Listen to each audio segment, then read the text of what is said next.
Olá, caríssimo telespectador da Rede Século XXI, obrigado pela sua audiência, que bom encontrá-lo diante do televisor. Você é a causa da nossa alegria, programa sob a responsabilidade do Ordinariado Militar do Brasil.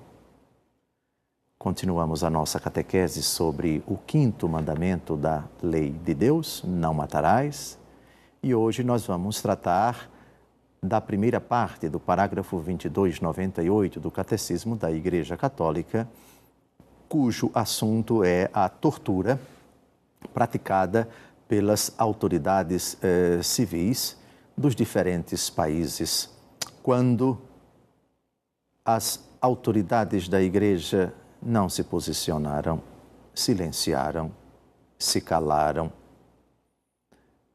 O que diz a Igreja sobre esse assunto? Já sabemos qual é a posição da Igreja a respeito da tortura. Ela é um crime nefando, é um pecado gravíssimo contra o quinto mandamento da Lei de Deus, não matarás. Vejamos o que diz a Santa Igreja sobre esse assunto. Nos tempos passados, certas práticas de crueldade foram comumente adotadas por governos legítimos para manter a lei e a ordem, muitas vezes sem protesto dos pastores da Igreja, tendo eles mesmos adotado nos seus próprios tribunais as prescrições do direito romano sobre a tortura.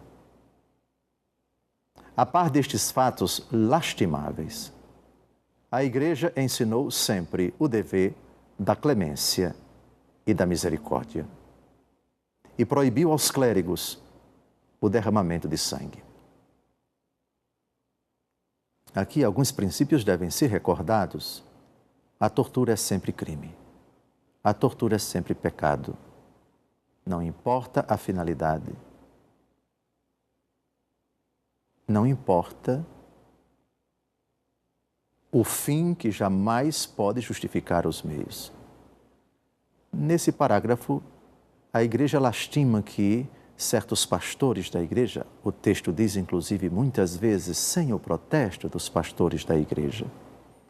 É preciso também ponderar, são muitos os países do mundo em cujo passado tais episódios lastimáveis, tristes, páginas lamentáveis da história desses países, houve pastores que silenciaram covardemente e houve pastores que protestaram, cada um à sua maneira.